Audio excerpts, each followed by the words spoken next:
Kami mengucap syukur kepadamu ya Tuhan. Kami boleh ada sampai hari ini oleh karena kemurahan Tuhan. Kami dapat hidup sampai saat ini oleh karena kasih Tuhan. Dan kami mau menggunakan kehidupan kami untuk beribadah, memuliakan Tuhan. Karena untuk itulah Engkau menciptakan kami. Untuk itulah Engkau memanggil kami, supaya melalui kehidupan kami, nama Tuhan ditinggikan, dimuliakan melalui kehidupan kami. Pada saat ini kami mau mempersiapkan hati kami. Isilah kami dengan firman-Mu, karena firman-Mu itu pasti digenapi. Tidak ada firman-Mu yang gagal, karena Engkau sendiri yang berfirman ya Tuhan. Karena itu kami menyerahkan semua peralatan yang dipakai. Biarlah Tuhan memberkatinya, menguduskannya, agar lewat alat-alat yang dipakai dapat menyampaikan kebenaran firman-Mu. Dalam nama Tuhan Yesus kami berdoa. Amin. Jemaat dipersilakan duduk. Mari kita membuka Alkitab kita dari Yohanes pasal yang ketiga. Yohanes pasal yang ketiga ayat 1 sampai 21.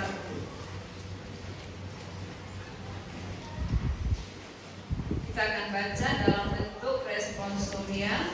Saya baca ayat ganjil, kita semua baca ayat genap. Yohanes pasal yang ketiga ayat 1 sampai 21.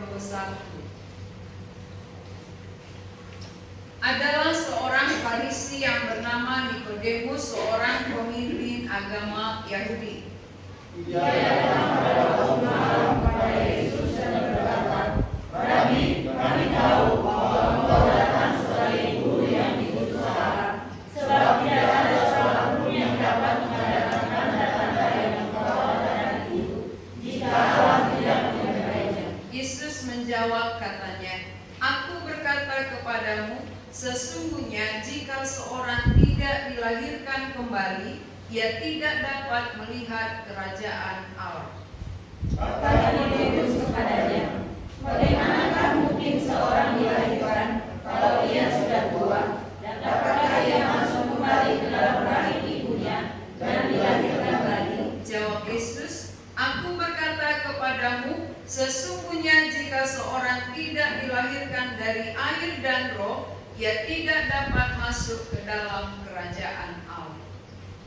Apa yang dilahirkan dari daging adalah daging, dan apa yang dilahirkan dari roh adalah roh. Janganlah kau heran karena aku berkata kepadamu, kamu harus dilahirkan kembali.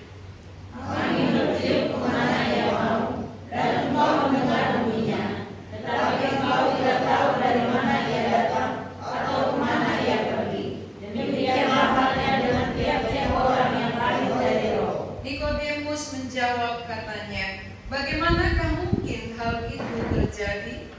Jawab Yesus, "Engkau adalah pengajar Israel, dan engkau tidak mengerti hal itu.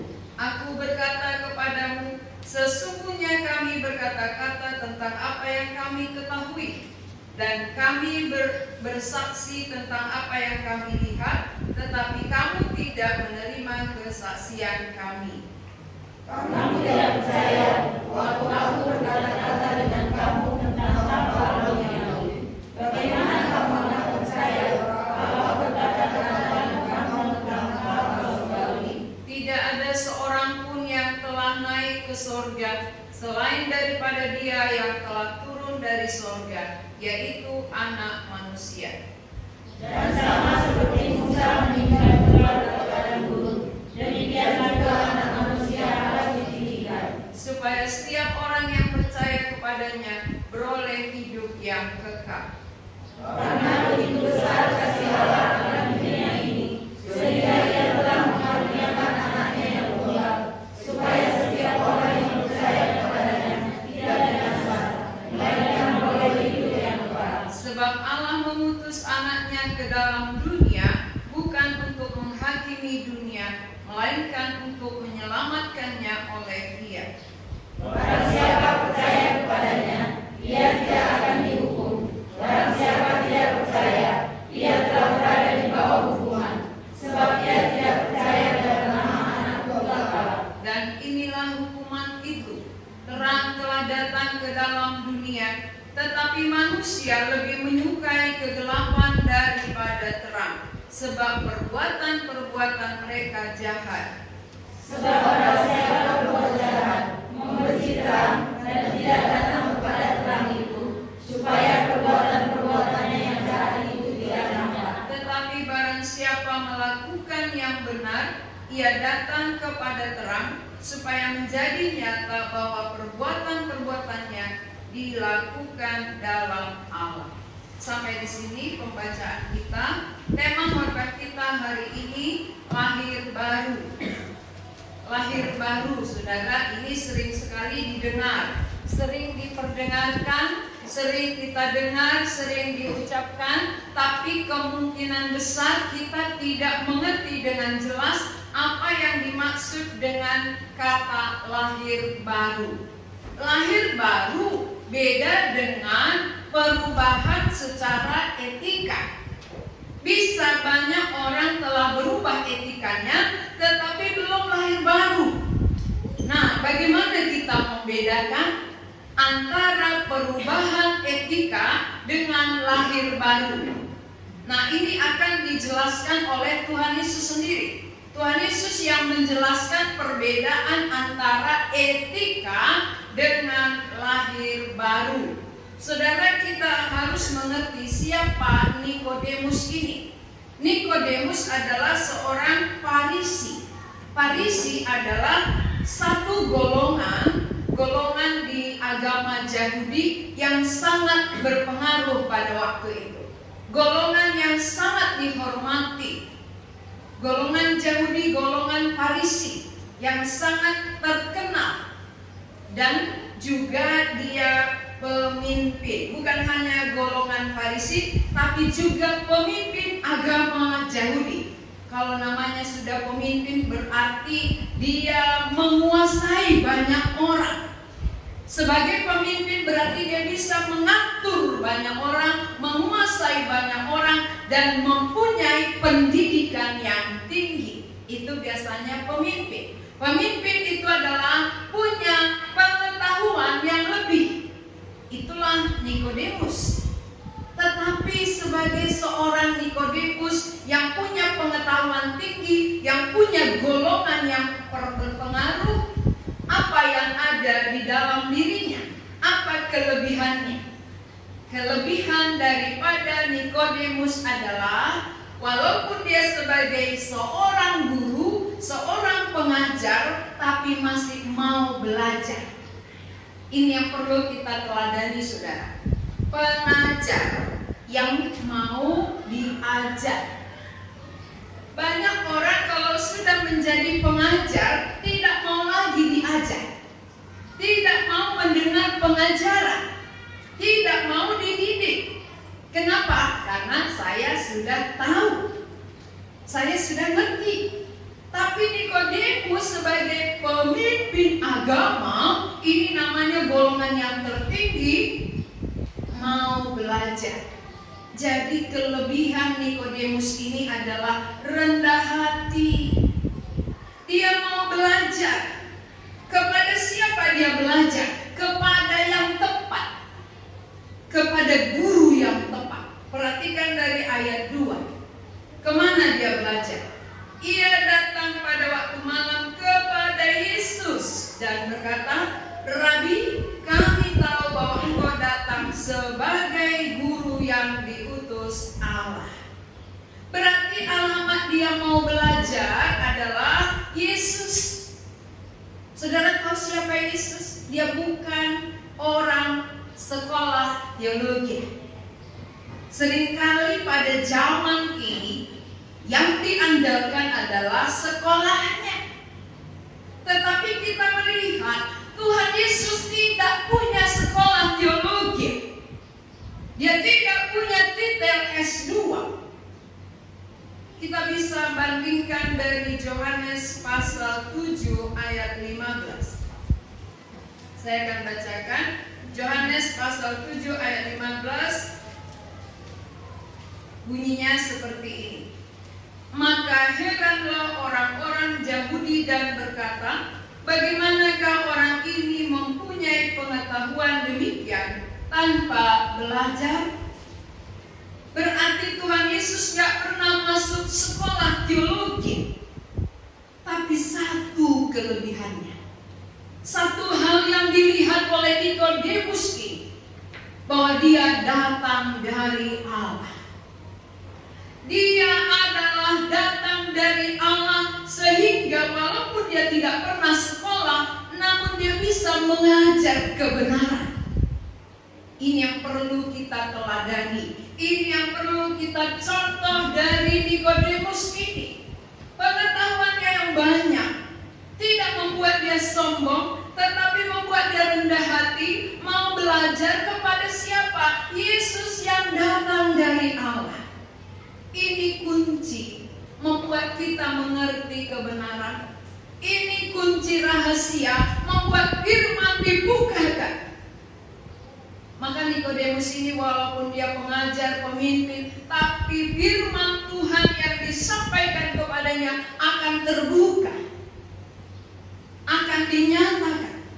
Kenapa? Karena dia mau belajar. Dia mau merendahkan dirinya di hadapan Tuhan Yesus yang walaupun secara pendidikan dia lebih tinggi, tapi ini dari Allah.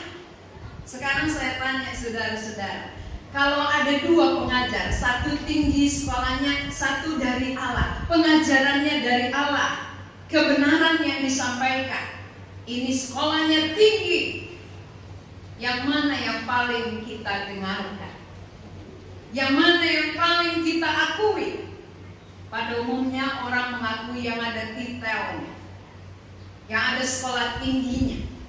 Tetapi kita melihat pada hari ini justru Nikodemus merendahkan dirinya karena dia tahu Yesus adalah utusan Allah. Maka yang diutus oleh Allah tahu kebenaran Allah. Pasti dia lebih mengerti kebenaran. Dia pasti lebih tahu menyampaikannya. Maka aku harus belajar kepadanya. Sehingga dia mau diajar. Guru yang mau diajar. Guru yang mau belajar. Jadi kalau Nikodemus saja seorang guru mau belajar, saudara, kita lebihkah dengan Nikodemus? Siapa di antara kita yang lebih dengan Nikodemus? Silakan. Nikodemus sebagai pemimpin agama Yahudi yang sangat berpengaruh saja mau belajar. Mengapa kita tidak mau belajar? Harusnya kita lebih membuka diri, lebih membuka hati. Kebenaran itu tidak tergantung titel, tapi kebenaran itu tergantung siapa yang mengutus dia. Kalau Allah mengutus dia, Allah yang berfirman kepadanya, maka perkataan Allah yang akan disampaikan. Jadi mengapa kalau kita mendengar seseorang menyampaikan, hati kita teduh, hati kita sejuk, berarti Allah yang sedang berfirman. Berarti Allah mengutus dia. Dia bukan menyampaikan ilmu yang tinggi, tetapi menyampaikan kebenaran Allah, pribadi Allah yang harus dipercaya. Itu kebenaran. Allah mau menyampaikan kebenaran. Allah mau mengutus orang-orang yang dia pakai memperkenalkan diri Allah. Jadi saudara-saudara, Nikodemus adalah teladan dalam hal itu. Dalam hal merendahkan diri, dalam hal membuka hati, dalam hal mau belajar. Ini perlu kita teladani. Tetapi masih ada juga kekurangannya. Walaupun Nikodemus sudah mau belajar, mau datang kepada Yesus, tetapi pengenalannya akan Yesus masih kurang. Pengenalannya masih sebatas guru, ya. Guru yang diutus Allah. Dia belum mengenal bahwa Yesus adalah Allah. Yesus adalah Mesias.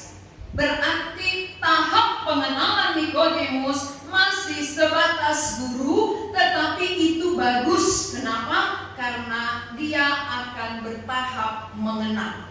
Ketika kita pengenalan masih dangkal, kalau ada hati mau belajar, Tuhan akan tambahkan. Tapi kalau ada pengertian kita anggap itu sudah banyak, lalu kita nggak mau belajar, maka Tuhan tidak akan tambahkan lagi. Walaupun dia seorang pemimpin agama, pengenalannya masih terbatas akan siapa Yesus, tetapi ada kerinduan untuk mau belajar ini dihargai oleh Tuhan Yesus. Jangan nanti pengenalan kita terbatas, kerinduan tidak ada, ya nggak mungkin bertambah. Tidak mungkin tambah dalam pengenalan kalau tidak ada kerinduan. Nikodemus yang belum mengenal Yesus sebagai Allah, sebagai Mesias, tapi kelebihannya mau belajar. Saudara-saudara, pengenalan kita, pengertian kita masih dangkal, tapi tidak mau belajar dulu. Ya, berarti kita ketinggalan. Pengenalan pengertian kita akan firman masih dangkal sedikit, tapi menutup hati, tidak mau belajar bagaimana Tuhan akan singkap, bagaimana Dia bukakan rahasianya bagi kita. Ini tidak mungkin. Oleh karena itu, Nikodemus adalah contoh teladan yang bisa kita teladani. Dia saja pemimpin agama Yahudi yang sudah banyak tahu, walaupun belum pas pengenalannya, dia mau belajar. Oh, kalau begitu saya juga harus mau belajar. Walaupun mungkin banyak pengetahuan saya, tapi tidak benar. Banyak pengetahuan Nikodemus, tapi bukan mengenal Yesus Allah. Pengetahuan yang tidak mengenal dengan benar tidak menyelamatkan, saudara. Kalau tahu banyak tapi bukan mengenal dengan benar, tidak menyelamatkan. Maka Tuhan Yesus kasihan. Tuhan Yesus berbelas kasihan kepada Nikodemus, maka Dia arahkan, Dia tuntun. Orang yang mau belajar pasti diarahkan, pasti dituntun. Maka apa yang diarahkan Yesus kepadanya? Ayat 3. Yesus menjawab, katanya, Aku berkata kepadamu, sesungguhnya jika seorang tidak dilahirkan kembali, ia tidak dapat melihat kerajaan Allah. Kunci masuk kerajaan Allah bukan sebagai guru. Kunci masuk ke dalam kerajaan Allah bukan karena banyak mujizat. Tadi awalnya Nikodemus mengapa datang kepada Yesus? Karena melihat mujizat. Maka dia katakan, karena tidak ada seorang pun yang dapat mengadakan tanda-tanda yang engkau adakan itu kalau bukan Allah mengutusnya. Berarti lewat mujizat dia datang, dia mau belajar, tapi pengenalannya sebatas guru. Jadi kalau sebatas guru, sekarang bagaimana supaya tidak hanya sebatas guru, supaya dia mengenal bahwa ini adalah Allah? Maka Yesus katakan, engkau harus dilahirkan kembali. Mengertikah Nikodemus apa yang dimaksud Yesus di sini? Walaupun Nikodemus pengajar, Yesus tidak sekolah teologi, tapi Yesus yang mengatakan kau harus dilahirkan kembali, Nikodemus. Walaupun kau sudah pengajar, walaupun kau sudah tahu aku guru, tapi kalau tidak dilahirkan kembali, kau tidak bisa melihat kerajaan Allah. Nikodemus yang sebagai pemimpin agama tidak mengerti, saudara. Dia tidak mengerti apa yang Yesus maksudkan, apa yang dimaksud dengan lahir kembali. Dia tidak tahu. Dari mana kita mengerti dia tidak tahu? Dari ayat 4. Kata Nikodemus kepadanya, bagaimanakah mungkin seorang dilahirkan kalau ia sudah tua? Dapatkah ia masuk kembali ke dalam rahim ibunya dan dilahirkan lagi? Mengapa sebagai pemimpin agama tidak tahu lahir kembali? Tidak tahu lahir baru? Karena pikiran Nikodemus Nikodemus hanya sebatas jasmani. Pikiran seorang pemimpin agama ini hanya sebatas lahiriah. Maka dalam pikiran yang lahiriah, yang jasmani, tentu orang yang sudah lahir sekali gak mungkin lagi udah tua masuk lagi ke rahim, lalu lahir kedua kali. Itu dalam pikiran seorang pemimpin. Lalu sekarang pikiran kita bagaimana? Kita sebagai orang biasa yang bukan pemimpin, coba tanya yang di sebelahnya, pikiranmu selama ini lahir kembali seperti apa? Ya kan gitu ya. Mana tahu sama dengan Nikodemus ini. Pikiranmu selama ini yang dikatakan lahir baru itu seperti apa? Apakah kulitnya berubah dari hitam jadi putih? Apakah kulit yang putih berubah jadi merah-merah? Itu lahir baru. Seperti ular ganti kulit. Ya. Mana tahu seperti itu pengertian kita lahir kembali. Kalau Nikodemus tadi lahir kembali, aku kan sudah tua. Bagaimana mungkin aku kembali masuk ke rahim ibuku lalu lahir kedua kali? Itu pikiran seorang guru, seorang pemimpin. Kalau kita seperti apa? Apa jawaban ibu-ibu tadi? Seperti apa lahir kembali? Menurut ibu-ibu, Ibu Ega, seperti apa lahir kembali dalam pikiran Ibu Ega?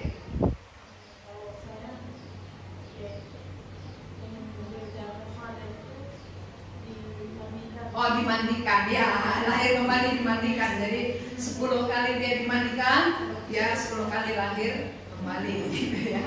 Oke, pemuda, silakan mewakili salah satu. Di mana lahir kembali? Menurut pikiran pemuda. Menurut siapa? Si Tania, silakan Tania.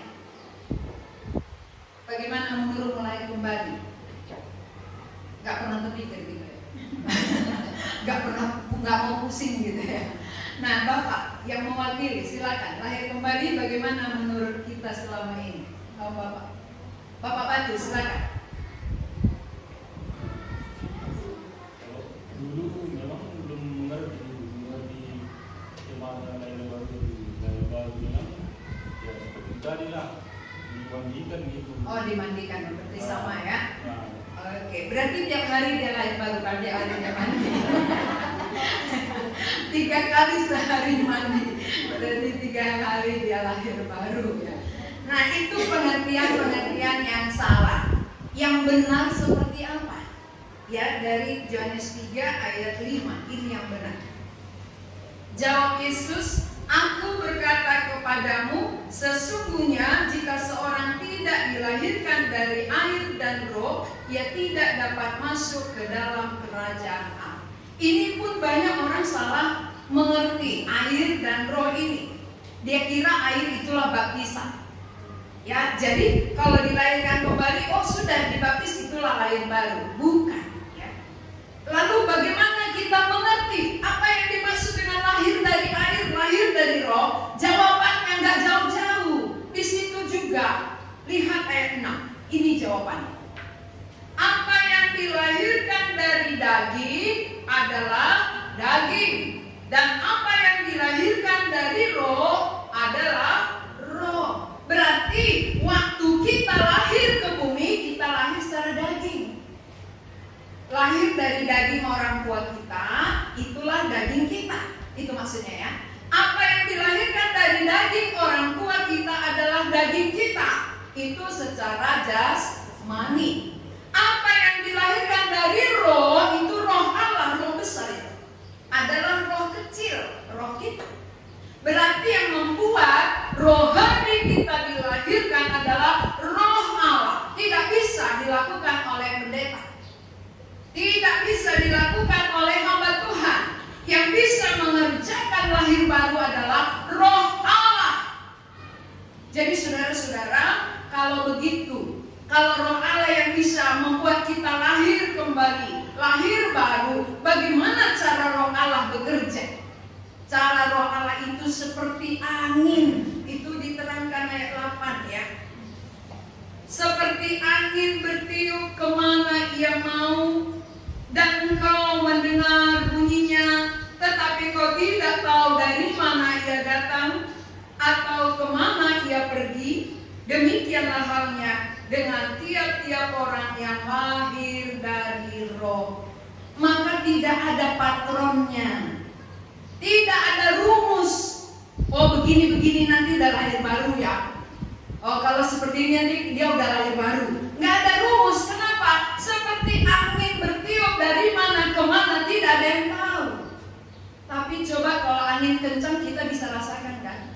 Oh anginnya kencang sekali. Sekarang ada angin nggak? Ya ada sedikit ya, sedikit sekali. Nah waktu kita merasakan angin itu, dia ada walaupun kita nggak melihat. Berarti angin ada, angin dapat dirasakan. Seperti itulah cara kerja Roh Allah. Roh Allah bekerja di dalam hati kita saat firman disampaikan. Ketika firman Tuhan diberitakan, Roh Allah akan bekerja di dalam hati setiap orang. Maka ketika dia menyadarkan kita, kita sadar bersalah. Ketika dia menyadarkan kita, kita sadar kita belum memiliki dia. Ketika Roh Allah menyadarkan kita, kita merasa butuh menerima dia. Lalu kita buka hati, kita sambut dia. Itulah karya Roh Kudus, bukan karya manusia. Roh Allah, saya tidak bisa membuat saudara lahir baru. Saya hanya menyampaikan firman, saya hanya mengajarkan kebenaran, memperkenalkan Yesus. Lalu Roh Allah bekerja di tengah-tengah kita. Dan ketika Roh Allah itu bekerja, menginsafkan kita, menyadarkan kita, dan meyakinkan kita, kita sambut Kristus, itulah lahir baru. Sehingga waktu seseorang menerima, dia bisa rasakan. Yang tadinya penuh kebencian, kenapa dia nggak benci lagi? Yang tadinya penuh akar pahit, kenapa dia bisa mengampuni?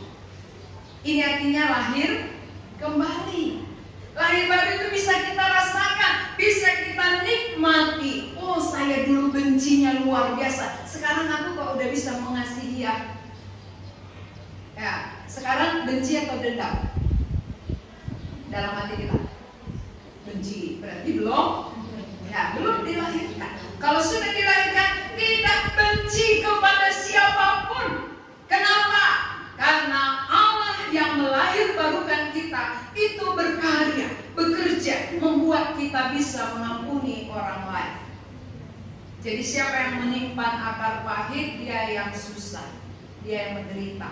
Karena tangan Tuhan akan terus menekannya. Siapapun kita, kalau kita menyimpan akar pahit, kebencian, dendam, tangan Tuhan menjadi musuh kita. Bukan orangnya, bukan orangnya, tapi Tuhan sendiri. Karena kita berhadapan dengan Tuhan. Semua manusia akan berhadapan dengan Tuhan. Apa yang kita ucapkan, apa yang kita pikirkan, apa yang kita lakukan, semua pertanggungjawabannya kepada Allah.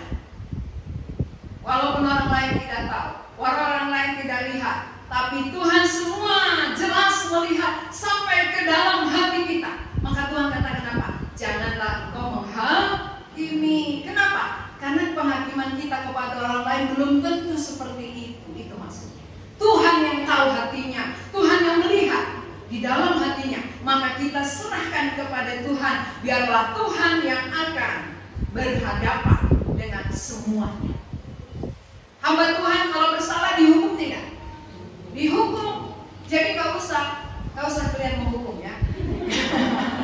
Serahkan aja kepada Tuhan. Jangan biar Tuhan menghukum. Ya, hukum hambamu itu Tuhan, salah dia gitu, kalau bersalah. Ya, Tuhan akan menghukum siapa saja. Tidak pandang bulu. Tuhan tidak pernah membeda-bedakan satu dengan yang lain. Apakah ini hambanya? Oh hambaku bela-bela kalau salah. Tidak. Kalau salah, siapapun akan dibawa Tuhan. Maka saya pun kalau bersalah gak berani berdiri di sini. Ya karena berhadapan dengan Tuhan. Tuhan melihat hati, Tuhan melihat pikiran. Kalau saya katakan ampuni orang lain lalu saya benci, apa kata Tuhan? ditegur. Itu namanya Tuhan hidup loh.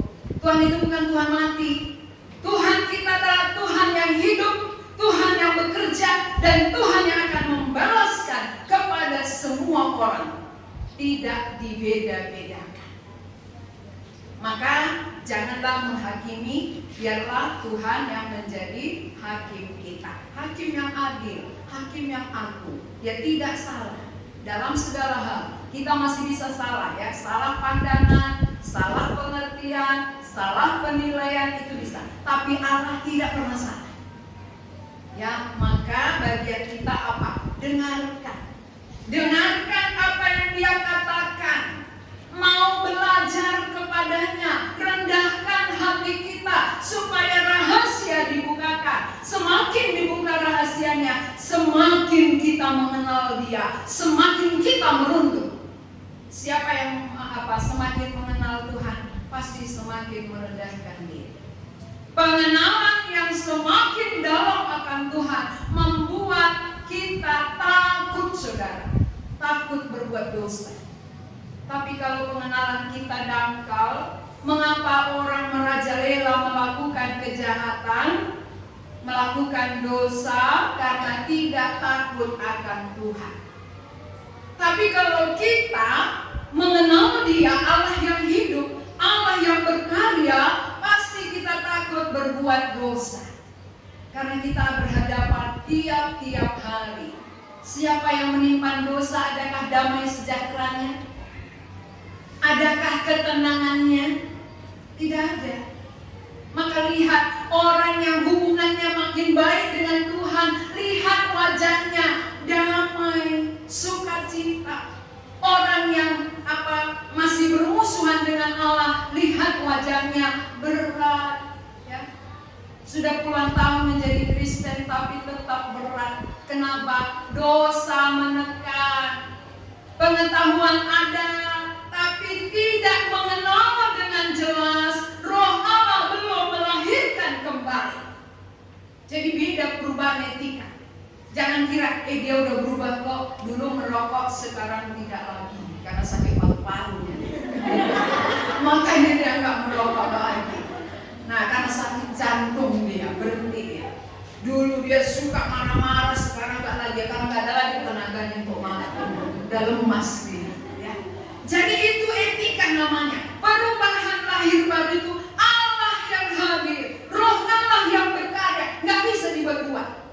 Itu bedanya. Perubahan etika bisa dibuat-buat. Di depan orang kita baik-baik, di belakang orang kita baik-baik. Ya, di depan orang kelihatan baik-baik itu munafik, tetapi di belakang suka-suka. Itu dibuat-buat. Tapi Roh Allah berkarya nggak bisa dibuat-buat. Itu membakar. Ketika Roh Allah berkarya dalam hati kita, nggak bisa diam, nggak bisa dibendung. Makanya baru-baru ini kan saudara kita ada satu yang sampai kepada iman. Dia bilang apa? Wah, Inam, saya sukacitanya lebih daripada dapat pegawai negeri dulu. Rupanya ini yang dikatakan sukacita itu ya. Lebih rasanya sukacita ketika lahir baru ini dibanding saya mendapatkan 1M. Bayangkan, itu dari mulutnya sendiri. Mendapat nilai 1M uang dibanding lahir baru jauh lebih sukacitanya.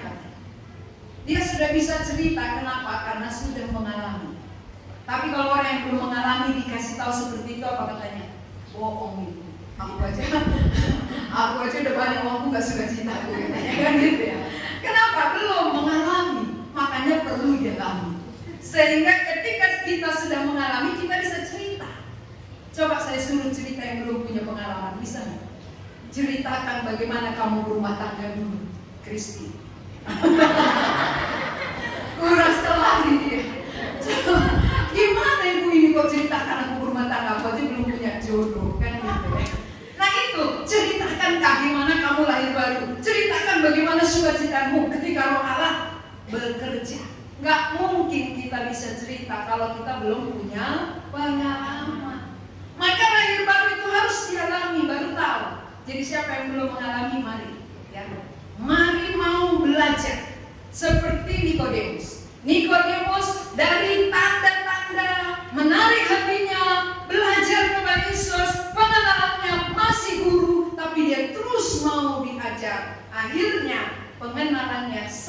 bahwa Yesus adalah Tuhan.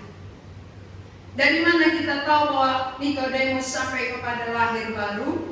Kita lihat dari Yohanes pasal yang ke-7 ayat 50.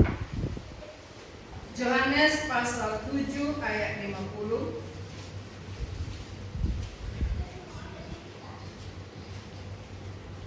Saya akan bacakan sampai 52. Nikodemus, seorang dari mereka yang dahulu telah datang kepadanya, berkata kepada mereka, apakah hukum Taurat kita menghukum seseorang sebelum ia didengar dan sebelum orang mengetahui apa yang telah dibuatnya? Jawab mereka, apakah engkau juga orang Galilea? Selidikilah kitab suci dan engkau akan tahu bahwa tidak ada nabi yang datang dari Galilea. Nah, ini berarti Nikodemus adalah orang yang hidup dalam hukum Taurat, tetapi sekarang beralih. Dia beralih kepada Yesus. Dia membela Tuhan Yesus. Tadinya dia di bawah hukum Taurat, pengajarannya di bawah hukum Taurat, maka hanya secara lahiriah. Sekarang dia membela Tuhan Yesus ketika Tuhan Yesus mau dihukum. Ini artinya hati yang sudah beralih. Hati yang berpihak kepada Yesus. Itu yang pertama. Lalu yang kedua, kita perhatikan Yohanes 19 ayat 39. Yohanes pasal 19 ayat 39. Saya akan bacakan. Juga Nikodemus datang ke situ. Dialah yang mula-mula datang waktu malam kepada Yesus. Ia membawa campuran minyak mur dengan minyak gaharu, kira-kira 50 kati beratnya. Ini dalam waktu penguburan Yesus. Ketika Yesus dikuburkan, dia ikut di situ. Dia ikut membawa persembahannya sebagai hormatnya. Dia menghormati Yesus sebagai Allah, bukan lagi sebagai guru. Itu artinya kapan dia dilahirkan kembali. Itu proses, saudara. Prosesnya pertama melalui tanda mujizat yang dia lihat. Lalu kedua dia tahu ini guru. Ketiga dia mau belajar. Apa yang disampaikan oleh Tuhan Yesus tadi, engkau harus dilahirkan kembali. Dia tanamkan di dalam hatinya. Akhirnya sampailah dia kepada lahir baru. Lahir baru artinya keseluruhan konsepnya diubahkan. Pemikirannya diubahkan, hatinya diubahkan, dan hidupnya juga diubahkan. Tadinya dia pengajar dalam organisasi pemimpin agama Yahudi. Sekarang pembela kebenaran, pembela Kristus, karena Kristus adalah Tuhan. Saudara-saudara yang dikasihi oleh Tuhan, kalau kita juga selama ini masih sebatas pengenalan yang dangkal, pengenalan pengertian kita akan Yesus itu sebatas guru, sebatas pemberi mujizat, mari buka hati, belajar lebih dalam untuk mengenal Dia. Dia bukan hanya pemberi mujizat, tapi Dialah Allah itu. Dialah Tuhan. Dia adalah Mesias. Sehingga ketika Nikodemus mengenal Yesus bukan sebatas guru, tetapi Allah, maka waktu kematiannya pun dia berani membela. Bayangkan sebelum dia lahir baru, dia datang pada waktu malam. Ini namanya sembunyi. Sembunyi dari orang-orang, teman-teman pengajar lainnya, ahli-ahli Taurat lainnya. Tapi sekarang terus terang. Sekarang terbuka. Kenapa? Hati sudah diperbaharui, pikiran diperbaharui, konsep diperbaharui. Itulah yang dikatakan dengan lahir baru. Lahir baru itu adalah bukan dalam perubahan etika, tetapi keyakinan. Keyakinan daripada Nikodemus bahwa Yesus itu adalah Tuhan. Bukan hanya sekedar memberi mujizat, bukan sekedar mengajar pengetahuan, ilmu. tetapi iman yang mengubahkan kehidupannya, yang membela Yesus walaupun waktu kematiannya. Ini kalau bukan pengenalan yang benar, tidak akan dilakukan oleh Nikodemus. Bayangkan, mati dibela. Kalau dia mati berarti kan seolah tak ada kekuatan. Tetapi ketika Yesus mati, imannya itulah yang bisa membela Yesus. Sejauh manakah pengenalan kita akan Yesus? Kalau hanya pengenalan kita untuk perkara-perkara jasmani saja, perkara-perkara lahiriah saja, maka masih perlu belajar untuk sampai kepada perkara rohani. Nikodemus awalnya mengajarkan perkara jasmani, tapi karena dia mau belajar, dia sampai kepada perkara rohani, dia sendiri mengalami perkara rohani, dia sendiri diubahkan oleh Tuhan, dan dia membela Tuhan Yesus. Saudara-saudara yang dikasihi oleh Tuhan, lalu kalau pengalaman Nikodemus seperti ini, bisakah kita ceritakan pengalaman kita seperti apa? Nikodemus punya sejarah, Nikodemus punya pengalaman. Dia selama ini pengajar, tentu ajaran-ajaran yang diajarkan tentang lahiriah semua. Kalau pengajarnya saja mengajarkan lahiriah, saudara mendapat apa? Tentu mendapat hal-hal lahiriah juga. Nggak jauh beda. Pengajar yang mengajar kita mengajarkan perkara dunia, maka yang masuk ke dalam hati kita juga perkara dunia. Yang kita perjuangkan juga perkara dunia. Yang kita kejar juga perkara dunia.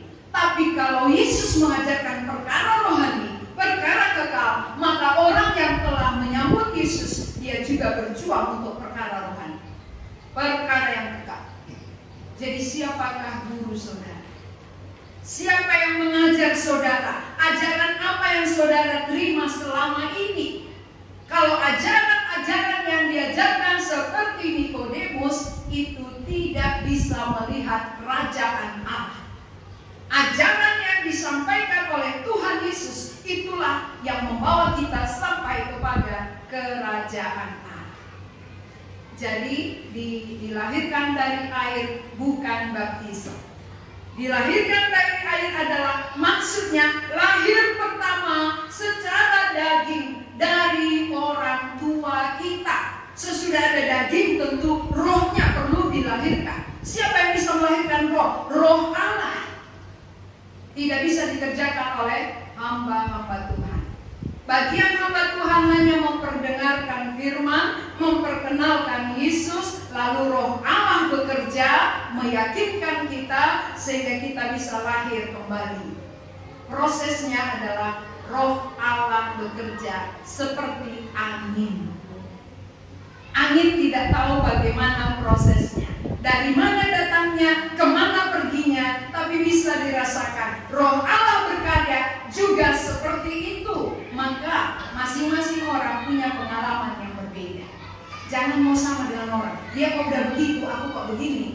Dia kok udah cepat sampai, aku kok belum. Proses itu beda satu dengan yang lain. Itu namanya adalah Allah berdaulat. Allah yang punya kuasa. Nantikan bagaimana dia berkarya dalam hidup kita. Masing-masing kita unik, ya. Masing-masing kita beda supaya apa? Supaya ceritanya pun nanti beda. Nggak satu cerita semua. Jadi coba kalau nanti Tuhan Yesus tanya, malaikat tanya, coba ceritakan gimana kamu lahir baru. Oh saya begini-begini. Kamu kan? Saya begini. Sama semua. Itu namanya apa? Rumus. Ya kan? Kalau sama semua itu pakai rumus. Tapi roh Allah bekerja bukan pakai rumus. Jadi jangan tiru orang lain.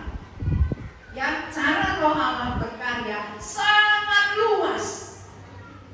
Ya, sangat luas itu artinya dia Allah. Allah bekerja dengan sebebas-bebasnya.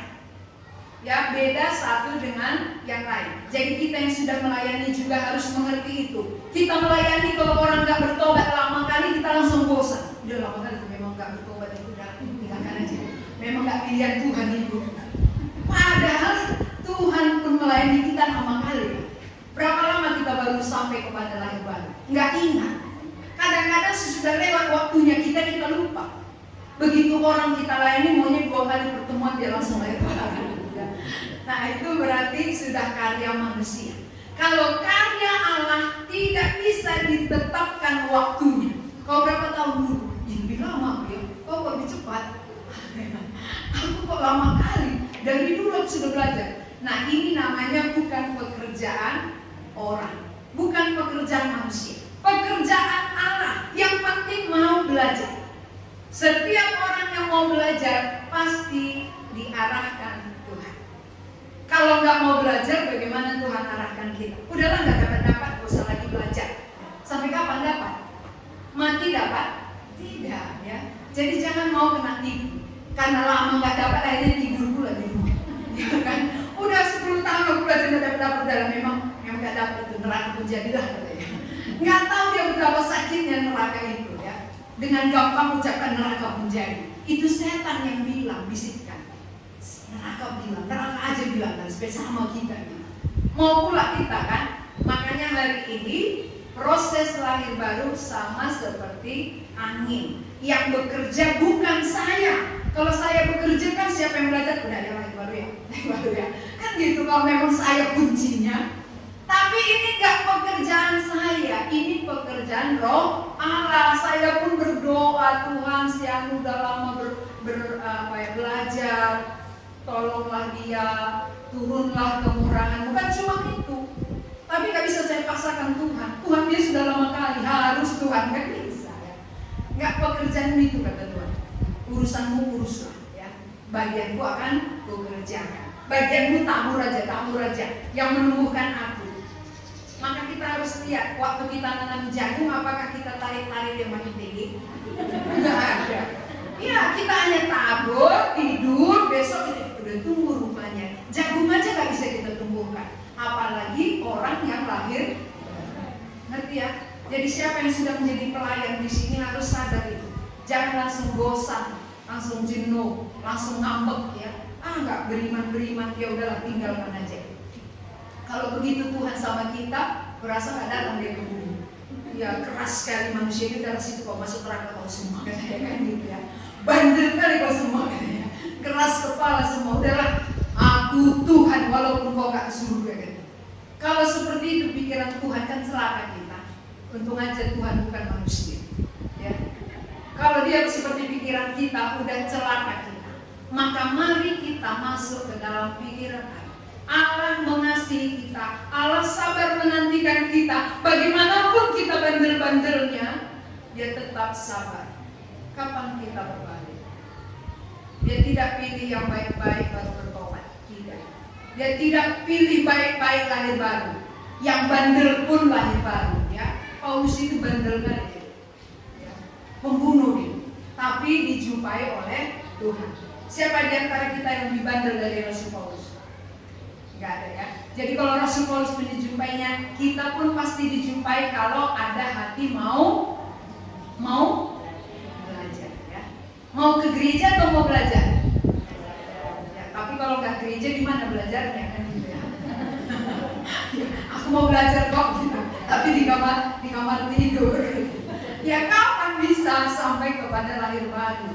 Kalau di tempat tidur belajar, tempat tidurnya ada magnetnya. Dia tarik-narik. Maka mahasiswa pun kalau tempat tidur belajar pasti besok baru dia selesai. Karena narik itu tempat tidur. Nah maka kalau kita mau belajar, tempatnya datang ke gereja, beribadah bersama teman, dengarkan pengalaman-pengalaman mereka, bagaimana mereka dijumpai Tuhan, supaya itu membangun kita, membangkitkan semangat kita, supaya kita juga punya gairah untuk serius belajar mengenal Tuhan, sampai Roh Allah bekerja melahirbarukan kita. Ingat ya, itu bukan pekerjaan Ibu Deborah. Itu pekerjaan Allah. Jadi jangan salahkan, si aku kok duluan dari aku Bu, aku dulu belajar gitu. Jangan tuntut saya ya, karena saya nggak bisa membuat saudara-saudara lahir baru. Itu pekerjaan Allah. Mari kita sama-sama buka hati, belajar dengan serius supaya Tuhan bukakan rahasianya dan Roh Allah membuat kita lahir baru. Yang sudah lahir baru, yang mau bersaksi melayani orang, jangan paksa orang beriman, ya. Itu bukan bagian kita. Bagian kita taburkan benih sebanyak-banyaknya. Walaupun sekarang belum kita lihat hasilnya, tapi ketika kita sudah menabur, ingat, benih itu suatu saat akan tumbuh. Mari kita berdoa. Tuhan, kami mengucap syukur untuk firman-Mu. Seringkali Tuhan, pikiran kami seperti pikiran Nikodemus, senantiasa memikirkan perkara jasmani, pikiran lahiriah. Tetapi ketika Nikodemus mau belajar, Tuhan Yesus mengasihi dia, Tuhan Yesus mengarahkan dia sampai dia pun lahir kembali. Dan dia membela Tuhan ketika Tuhan mengalami kematian, mengalami pengadilan. Nikodemus ada, Nikodemus membela karena ada perubahan di dalam konsep, pikiran, hati, dan segenap hidupnya. Kami rindu Tuhan belajar seperti Nikodemus. Kami tidak lebih dari dia. Nikodemus sudah menjadi pengajar, kami belum. Oleh karena itu hati kami harus lebih terbuka untuk diajar oleh Tuhan, mendengar kebenaran-Mu, supaya kebenaran itu berkarya di dalam hati kami, menuntun kami sampai kami lahir baru. Berkati saudara-saudara kami yang sudah lama belajar, supaya mereka menantikan pekerjaan Roh Allah, karena itu bukan pekerjaan manusia, sehingga ada kesabaran mereka. Demikian juga dengan kami sebagai hamba-hamba, sebagai pelayan-pelayan yang sudah melayani Tuhan. Berikan kesabaran kepada kami, supaya kami sabar menghadapi setiap jiwa yang kami layani, walaupun mereka lama mengerti, agar mereka juga sampai kepada iman. Dalam nama Tuhan Yesus kami berdoa.